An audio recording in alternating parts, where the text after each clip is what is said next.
Okay, we're gonna go ahead and get started. Um, so the first thing, we have changed the record books this year a little bit, and we are trying a different format, open to suggestions on what everybody likes and doesn't like, and we can keep working on them and revamp them if we need to. But so the idea behind the current the new record book format is that they will transfer to a state record book better.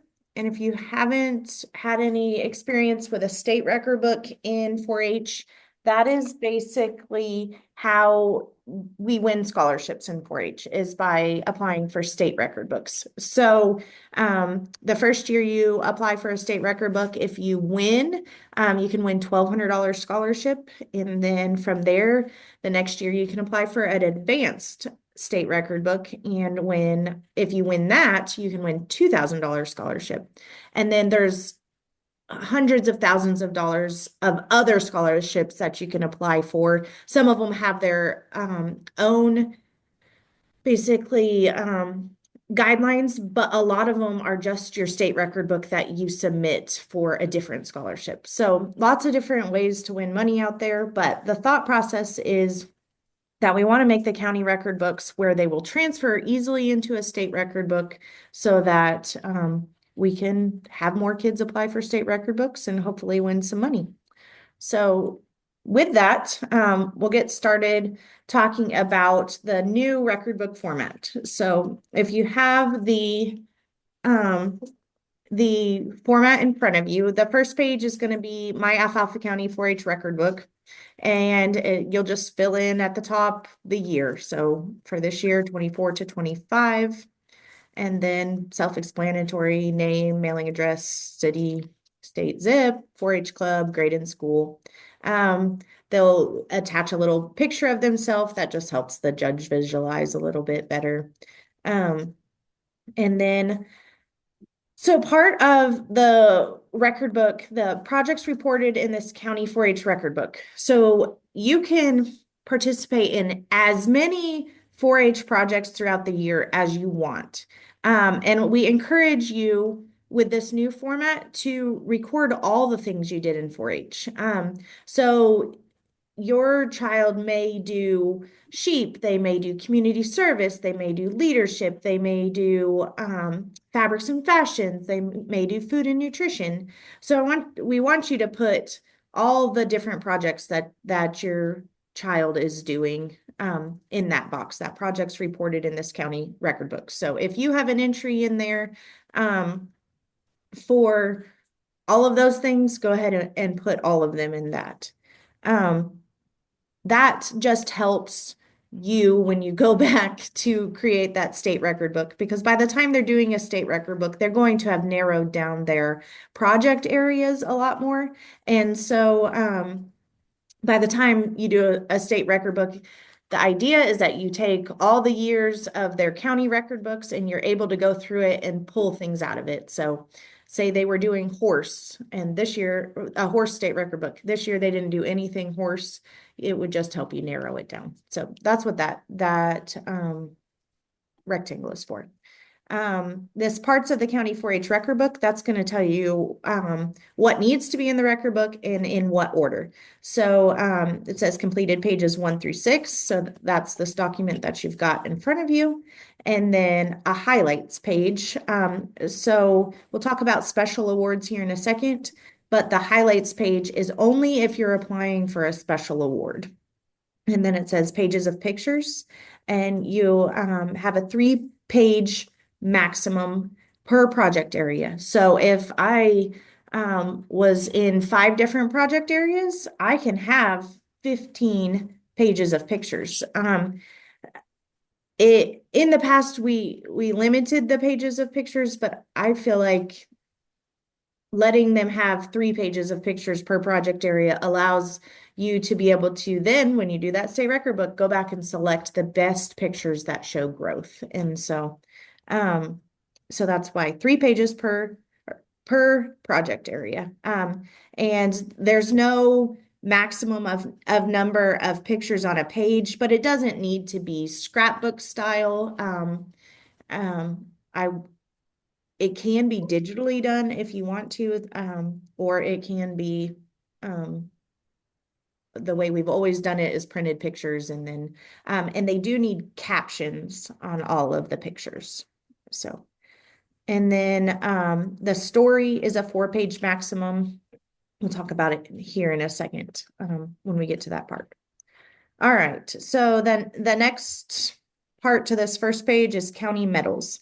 So our county rule is that we can only receive 2 county medals per year, and you can receive a medal in each project area per age division. So can use Stetson, for example. First year, we applied for beef and horse. So he could not apply for those 2 medals again until now this year he is an intermediate. So he can apply for beef and horse again because he was awarded those his very first year in 4-H. So then like the next year, I can't remember what all we did, but I think we did judging and anyhow, different project areas. You still want to report all your project areas in your book, but you can only win 2 county medals per year and only win that county medal once per age division. So, so in the next box, it says medals you would like to receive. I've given you 3 lines there just in case. Say you put on there that you wanted to win health and nutrition, but the judge of the record book is like, man, they only did one thing in health and nutrition. I really don't think they did enough to qualify for that, but they did meet the requirements on 2 other ones. So you've got 3 lines there, but you can still only win 2 county medals. And then the next box says medals I've already received in the age division I received them in, and that's just to help us so that we don't give you the same medal more than once in each age division.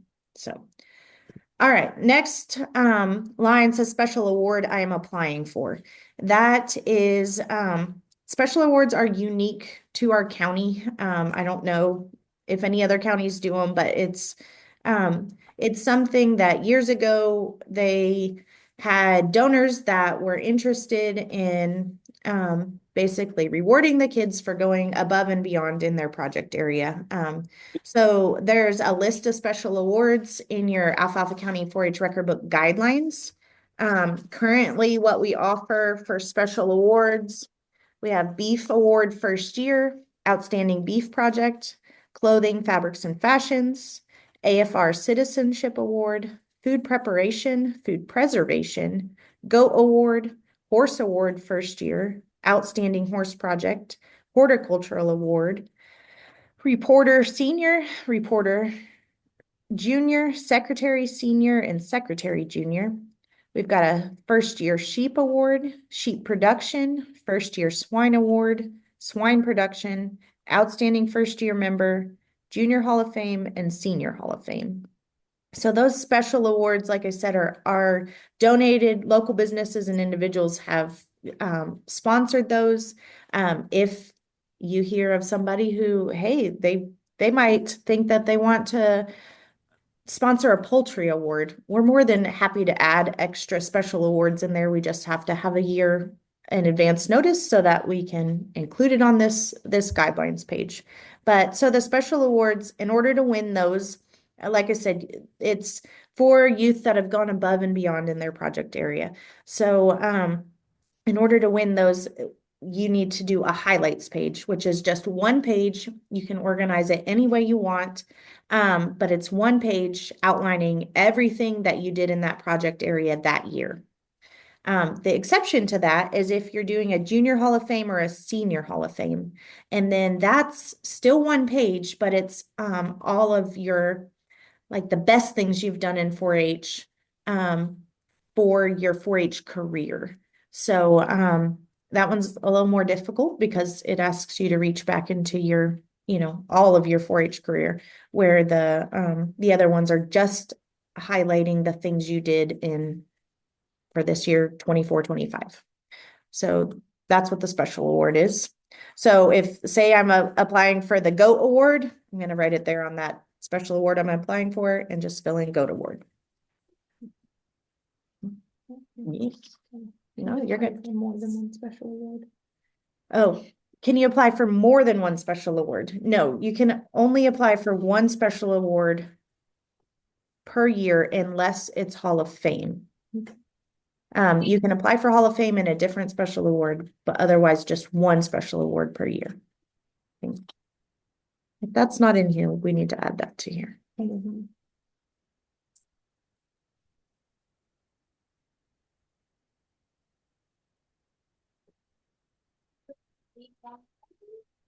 Okay. All right, moving on to the next page. So now we're in the meat of the record book. So page 2 is project work completed. So project work completed is basically anything you did within that project area. So their examples they put in here was attended babysitting workshop in Pittsburgh County. So the project area would be child care and development.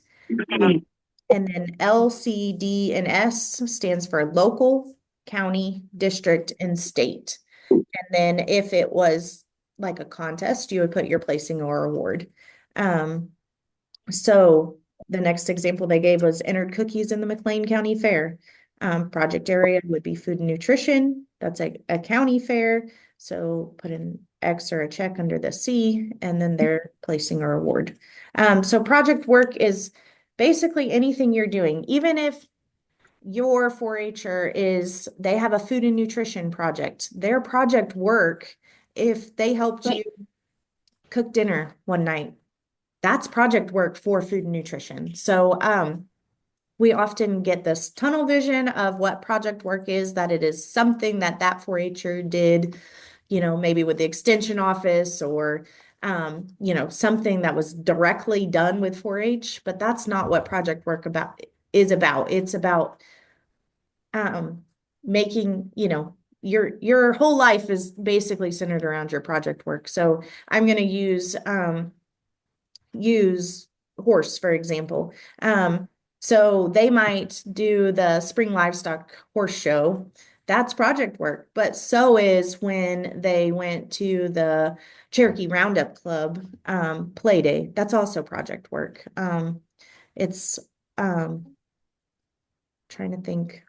It's another good example of project work that is, kind of Working in your garden. Oh, yes. Okay. So working in your garden, mowing your yard, all fit into gardening and horticulture.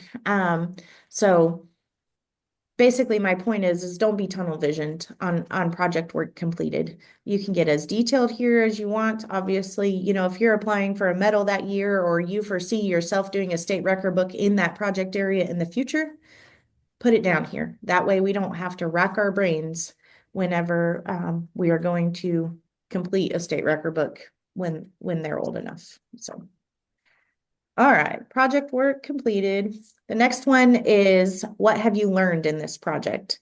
And so I did put it in the guidelines. We want to see at least 5 things per project area because when you get to a state record book, you have to fill up a whole page with what you have learned. And so we, again, don't want to be racking our brain. We want to be able to come right to this page for the 5 years that they did food and nutrition and be able to pull it right off of there and stick it right into our state record book. So,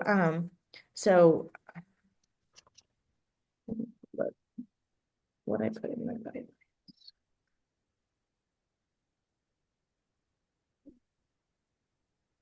Yes. Report at least 5 or more new things learned in a project to get a county record or a county medal. So, participate in at least 5 learning experiences in the reported project to get a county medal also. So in that project work, we want you to have at least 5 project work things in order to qualify for a county medal. That doesn't mean that if you're not asking for a horticulture medal that you need 5 things in horticulture. If you only did 1 thing in horticulture, that's fine. If you're not asking for a county medal, just just put it in your book so we can remember it for later. But if you want to earn a medal, basically we want to see that you've actually done some things in that project area to earn that medal. Okay. Leadership. To me, leadership and civic engagement go hand in hand, but they get a little confusing on where they belong at some points. So, this says leadership activities you've been involved in. Leadership is defined as one-on-one assistance, organizing an activity, teaching a workshop, holding an office, serving on a committee, etc. So if I organized an activity, that is leadership. If I then volunteered for that activity and it directly benefited other 4-Hers or community members or that sort of thing, that's civic engagement. So I'm going to use Hayden as an example. He did the Strolling for 4-H run last fall. So it's leadership that he organized and executed the Strolling for 4-H run. He can also include this in civic engagement because he also participated in the Strolling for 4-H run. That makes any sense. So another example, Aubrey Marrero organizes the county bake sale to benefit the food pantry. It's leadership that she organizes the bake sale to benefit the food pantry. It is civic engagement that she donates the money, and she also donates items to the bake sale.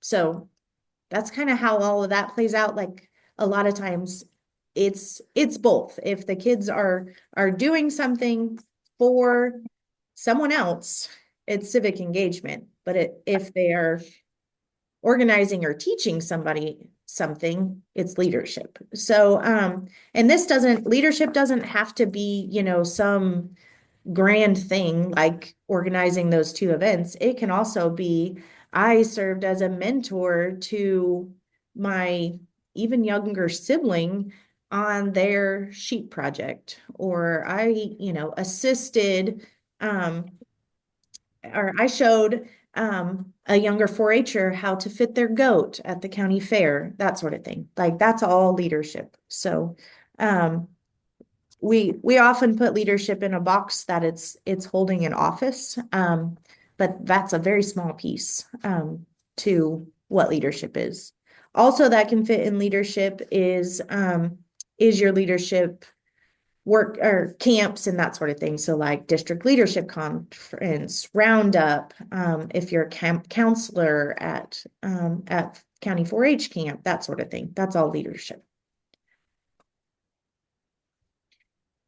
All right, next page is civic engagement. And like I said, they usually go hand in hand, but there may be opportunities that are not leadership that are civic engagement. So like packaging meals for Stamp Out Starvation, wonderful civic engagement. Participating in the county courthouse tour, again, great civic engagement. Any of that. Donated, maybe raked a yard raked your neighbor's yard. Obviously without being paid. You can't count it as civic engagement if they paid.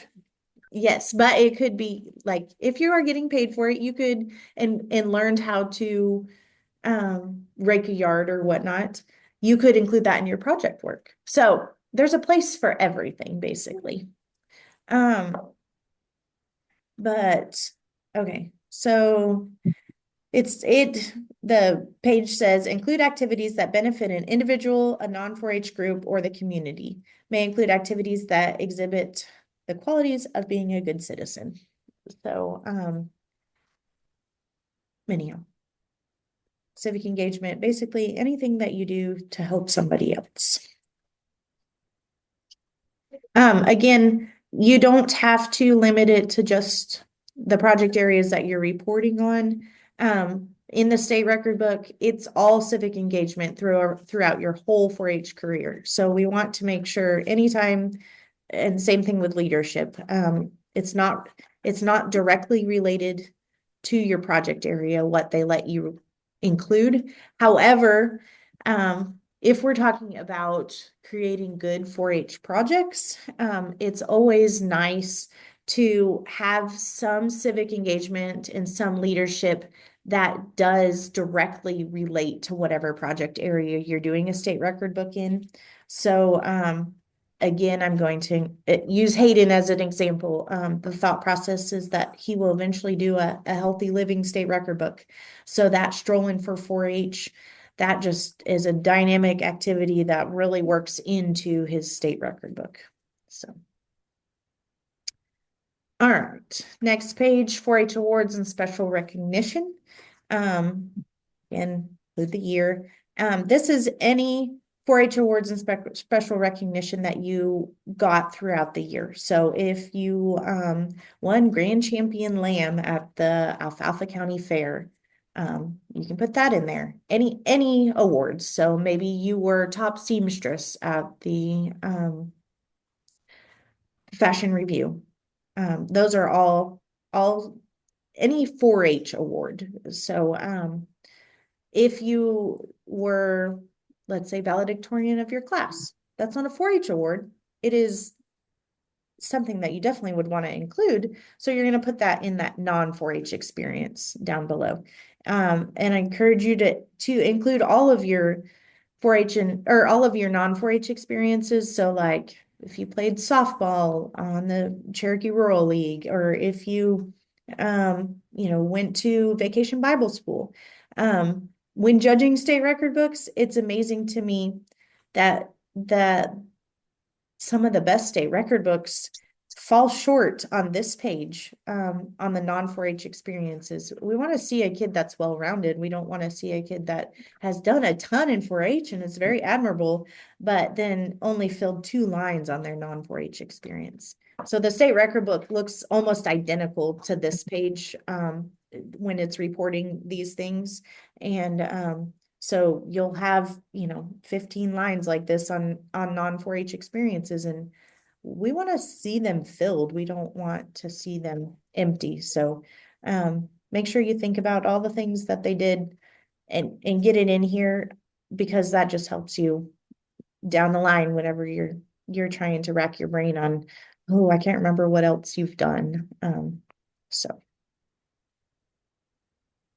All right, next page is the pictures. Like I said before, you can have 3 pages per project area. So one tip whenever we're talking about pictures is that while it's nice to see them posed in front of the backdrop with their grand champion banner or whatnot and their lamb, that's not really helping us tell the story. You might include a picture like that, but also include pictures of them shearing their lamb or feeding their lamb, or maybe the first day you got it and they're bonding, or that sort of thing. Like, we want action shots, basically. We don't want a staged, like, here mom, here I'm holding my 2 ribbons at the end of the fashion review. We want a picture of them modeling, or a picture of them sewing whatever garment they made for the fashion review, that sort of thing. Use those pictures to tell the story of your project, because just as a record book judge, it's a whole lot easier to tell what the kid actually did when I have pictures to back it up. So, like I said, the pictures also need captions. And so don't say, here I am with my lamb. Say, here I am with my lamb, Josie. She was extremely stubborn, but I've got her halter broke and we're ready for the county fair. Like, a little more to the caption than just basically explaining what's in the picture. So, all right. Next page is the 4-H story. And I included pages with lines in here, and it is PDF fillable. So you can type on those. I get kind of frustrated because you have to on a PDF fillable document, like you have to make it go to the next line. So don't feel like you have to use these pages for your 4-H story. If you want to put it in a Word document, just make sure it's not more than four pages. And so just helping your child write their 4-H story, you might have them write a paragraph about themselves. You might have them write a paragraph about each project work area that they did. You might have them write a paragraph about what leadership they did and what citizenship they did, and and maybe the best part of their 4-H year. This is what really stood out to me. It's helpful to give them a little prompts because especially at a young age, it's hard for them to, articulate what all they've done. And so you might say, hey, tell me about your lamb project. Sort of thing. So, all right. That is basically the what for on the record book. The other thing that I wanted to talk about a little bit is Junior and Senior Hall of Fame. I had to go look up who can apply for Junior and Senior Hall of Fame. And so it had some funky wording. So I tried to break it down a little bit better. So we award up to 2 junior and up to 2 senior Hall of Fame awards each year. Junior Hall of Fame is 6th to 8th graders, and Senior Hall of Fame is 9th to 12th graders. So that's the year you like, Finish. right. So you've just finished 6th grade, you can apply for a Junior Hall of Fame this year. If you've just finished 9th grade, you can apply for a Senior Hall of Fame this year. And again, you only get awarded it once. And to get that, you have to do your county record book, and then you have to do your highlights page outlining your 4-H career.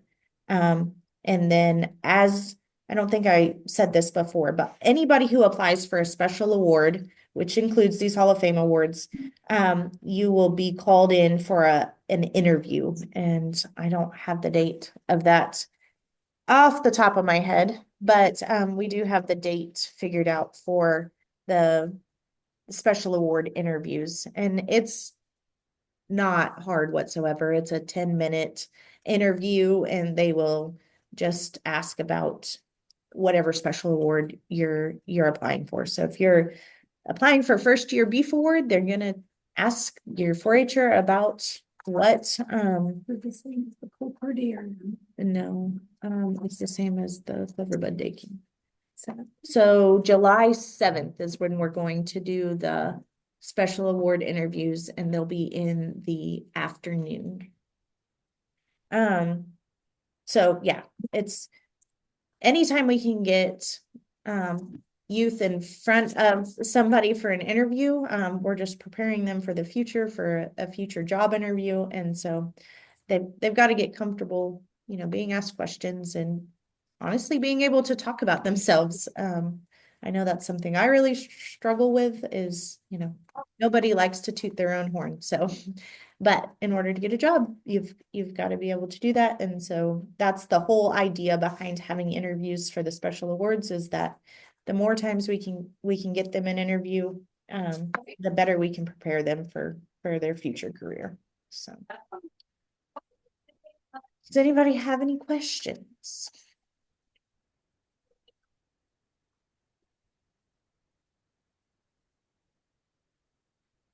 I'm gonna stop the recording real quick.